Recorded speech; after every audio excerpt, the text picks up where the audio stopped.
Hello दोस्तों, स्वागत है आपका हमारे यूट्यूब चैनल एजुकेशन पॉइंट में।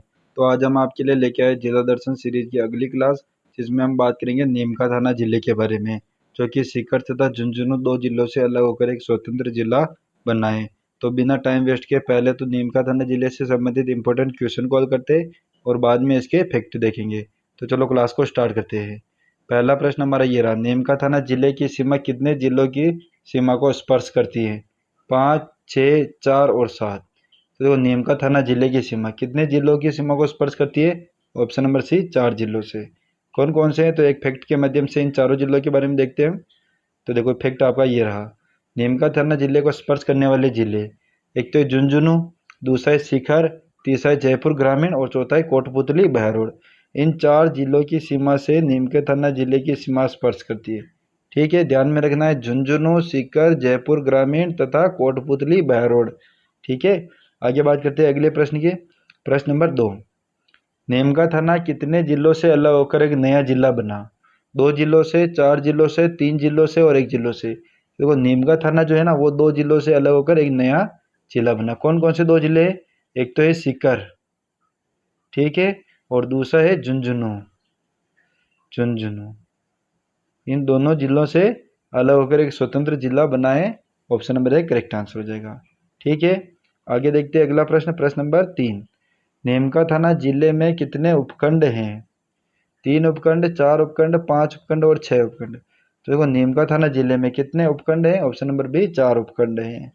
ठीक है, कौन कौन से चारों उपखंड? तो देखो, एक फैक्ट के माध्यम से देखते हैं। नीमका थाना जिले के उपखंड, नीमका थाना, श्री माधोपुर, उदयपुर वाटी और खेतड़ी। ये खेतड़ी पहले झुंझुनू में आता है, लेकिन वर्तमान में नीमका थाना में, विशेष ध्यान में रखना है। ठीक है, नीमका थाना के 4 उपखंड। ठीक है, नीमका थाना के 4 उपखंड। और नीमका थाना कितने जिलों से अंतर्राज्यीय सीमा, कितने जिलों से सीमा बनाता है? तो 4 जिलों से सीमा बनाता है। ठीक है, ध्यान में रखना। आगे बात करते हैं अगले प्रश्न की। प्रश्न नंबर 4, नीमका थाना किस राज्य के साथ सीमा बनाता है? उत्तर प्रदेश के, मध्य प्रदेश के, हरियाणा के और पंजाब के। तो देखो, नीमका थाना जो जिला है, वो ऑप्शन नंबर सी, हरियाणा के साथ अंतर्राज्यीय सीमा बनाता है। विशेष ध्यान में रखना है। ठीक है, आगे बात करते हैं अगले प्रश्न की। प्रश्न नंबर 5, सुनारी सभ्यता कहाँ स्थित है? खेतड़ी में, झुंझुनू में, सीकर में और धौलपुर में। तो देखो, सुनारी सभ्यता ये कहाँ स्थित है? ऑप्शन नंबर 1 खेतड़ी में। ठीक है, आगे बात करते हैं अगले प्रश्न की। प्रश्न नंबर 6, ताम्रयुगीन सभ्यता की जननी कहते हैं? कालीबंगा को, अहर सभ्यता को, गणेश्वर को और रेड को। तो देखो, का ताम्रयुगीन सभ्यता की जननी, ये किसका उपनाम है? ऑप्शन नंबर सी, गणेश्वर सभ्यता का उपनाम है। तो किस नदी के किनारे है? कांतली नदी के किनारे है। ठीक है, कांतली नदी के किनारे। और किस जिले में है? तो वर्तमान नीमका थाना जिले में। और कालीबंगा सभ्यता का उपनाम देखें तो इसका उपनाम है दीनहीन सभ्यता।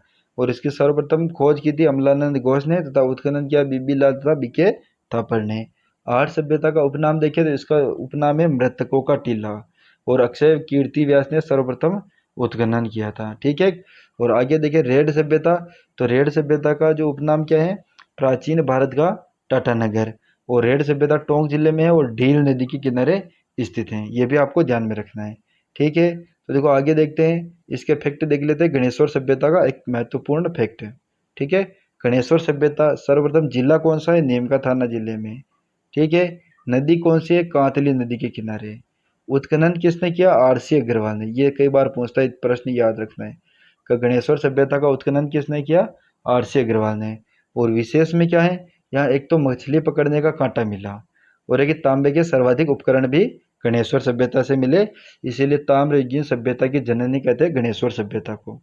ठीक है, आगे बात करते हैं अगले प्रश्न की तरफ। अगला प्रश्न आपका ये रहा, खेतड़ी के महल का निर्माण किसने करवाया?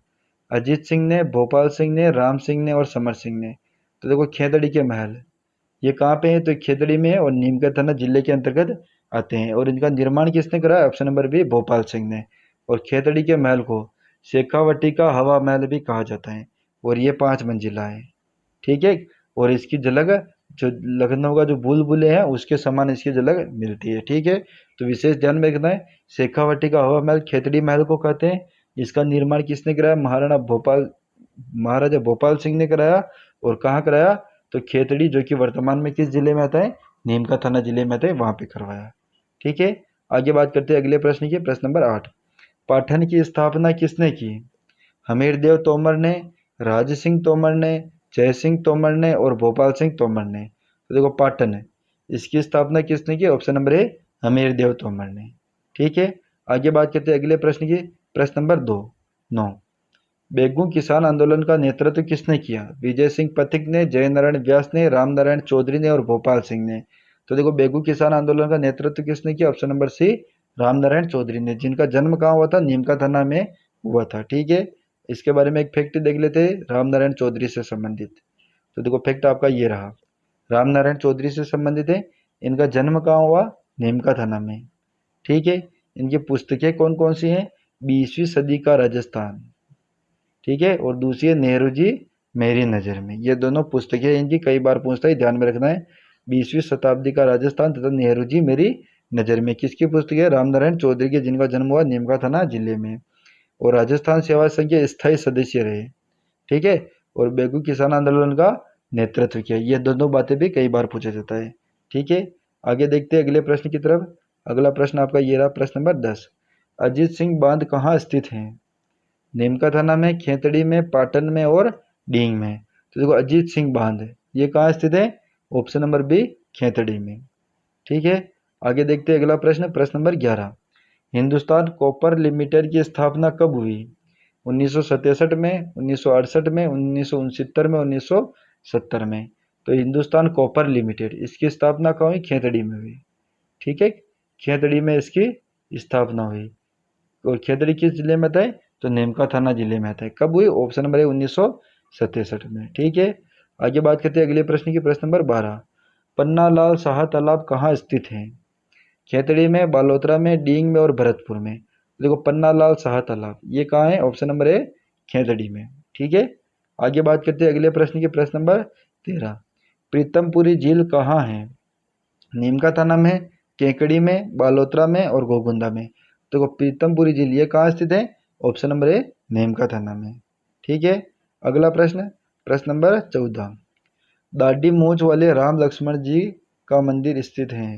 खेतड़ी में, सीकर में, केकड़ी में और गोगुंदा में। तो दाढ़ी मूंछ वाले राम लक्ष्मण जी का मंदिर ये कहाँ पे स्थित है? ऑप्शन नंबर ए, खेतड़ी में, जो कि नीमका थाना जिले के अंतर्गत आता है। ठीक है, आगे बात करें अगले प्रश्न की। प्रश्न नंबर 15, पंसारी की हवेली स्थित है?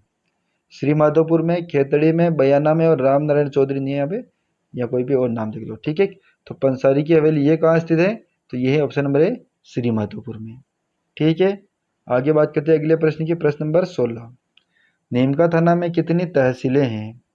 4 तहसीलें, 5 तहसीलें, 6 तहसीलें और 7 तहसीलें। तो नीमका थाना जो जिला है उसमें कितनी तहसीलें? ऑप्शन नंबर बी, 5 तहसीलें। देखो ध्यान में रखना, नीमका थाना जिले की सीमा 4 अन्य जिलों से स्पर्श करती है। दूसरा, नीमका थाना जिले में 4 उपखंड हैं और नीमका थाना जिले में तहसीलें कितनी हैं? 5 हैं। तीनों ध्यान में रखना है, 4 जिलों से स्पर्श करता है सीमाएं, 4 इसके उपखंड हैं और 5 तहसीलें हैं। 5 तहसीलें कौन कौन सी ये देख लेते हैं एक फैक्ट के माध्यम से। तो देखो ये रहा आपका फैक्ट। ठीक है, नीमका थाना जिले की प्रमुख तहसीलें कौन कौन सी हैं? एक तो है नीमका थाना, दूसरा है पाटन, तीसरा है श्री माधोपुर, चौथा है उदयपुर वाटी और पांचवा है खेतड़ी। देखो इसमें मेन आपको यही याद रखना है, नीमका थाना जिले में कितनी तहसीलें? तो 5 तहसीलें। नाम कम पूछता है, ये संख्या बहुत ज़्यादा पूछता है कि कितनी तहसीलें हैं। ठीक है, और तहसीलों के नाम पूछ लेते, नीमका थाना, पाटन, श्री माधोपुर, उदयपुर वाटी और खेतड़ी। ठीक है, आगे बात करते हैं अगले प्रश्न की। प्रश्न नंबर 17, रामकृष्ण मठ की स्थापना कहाँ की गई? उदयपुर में, सलुम्बर में, बालोतरा में और खेतड़ी में। तो देखो रामकृष्ण मठ इसकी स्थापना कहाँ की गई? ऑप्शन नंबर डी, खेतड़ी में, जो कि झुंझुनू जिले में, सॉरी, जो कि वर्तमान में नीमका थाना जिले में पड़ता है। ठीक है, आगे बात करते हैं अगले प्रश्न की। प्रश्न नंबर 18, 24 कोसी परिक्रमा प्रसिद्ध हैं? गणेश्वर की, सुनारी की, उदयपुर वाटी की और लोहागढ़ की। तो 24 कोसी परिक्रमा ये कहाँ की प्रसिद्ध है? ऑप्शन नंबर डी, लोहागढ़ की, जो कि कहाँ स्थित है? नीमका थाना जिले में स्थित है। ठीक है, 24 कोसी परिक्रमा लोहागढ़ की। आगे बात करते हैं अगले प्रश्न की। प्रश्न नंबर 19, स्वामी विवेकानंद को स्वामी विवेकानंद नाम किसने दिया? अजीत सिंह ने, भीम सिंह ने, कर्ण सिंह ने और राज सिंह ने। तो देखो स्वामी विवेकानंद को स्वामी विवेकानंद नाम किसने दिया? Option number A, Ajit Singh ने, जो कहाँ के शासक थे? खेतड़ी के। ठीक है, खेतड़ी के शासक थे अजीत सिंह, जिन्होंने स्वामी विवेकानंद को स्वामी विवेकानंद नाम दिया, और इन्होंने शिकागो धर्म सम्मेलन में भाग लिया था स्वामी विवेकानंद ने इसी के बाद में। ठीक है, और इनका मूल नाम था नरेंद्र दत्त। कई बार पूछे जाते हैं नरेंद्र दत्त किनके मूल नाम था, तो स्वामी विवेकानंद का मूल नाम था। आगे बात करते हैं अगले प्रश्न की। प्रश्न नंबर 20, उदयपुर वाटी का प्राचीन नाम है कौशाम्बी, मांड, जांगल और दुग्गल। तो देखो उदयपुर वाटी, इसका प्राचीन नाम क्या है? ऑप्शन नंबर है कौशाम्बी।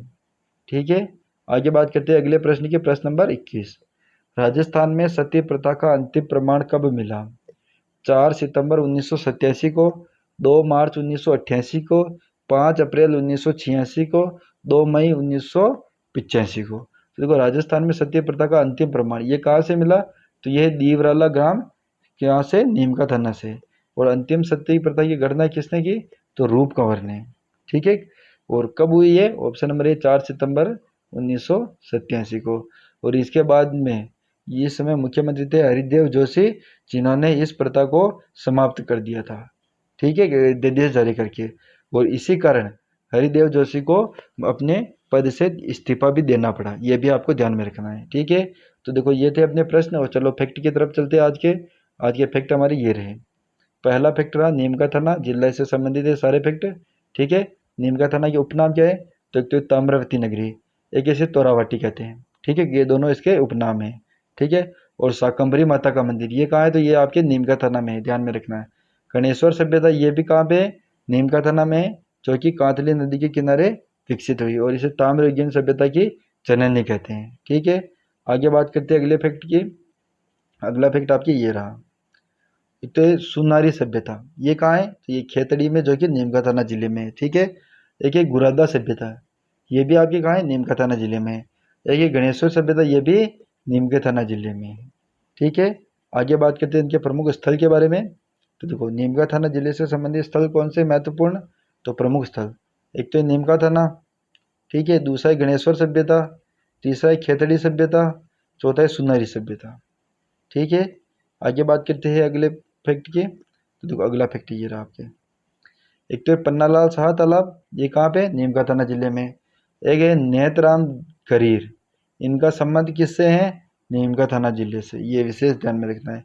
तीसरा है खेतड़ी महल, खेतड़ी महल का निर्माण किसने कराया? तो इसका निर्माण कराया महाराणा भोपाल सिंह ने, और इसे शेखावाटी का हवा महल भी कहते हैं। और ये किस जिले में आता है? नीमका थाना जिले में आता है। और लोहागढ़, जहाँ की 24 कोसी परिक्रमा प्रसिद्ध है, और ये किस जिले में आता है? नीमका थाना जिले में आता है। ठीक है, तो ये रहा दोस्तों हमारा आज का वीडियो। हमें कमेंट करके ज़रूर बताएं कि वीडियो आपको कैसा लगा। अगर वीडियो पसंद आया हो तो वीडियो को लाइक करें, और चैनल पर नए हो तो चैनल को सब्सक्राइब करें। थैंक यू, जय हिंद, जय भारत।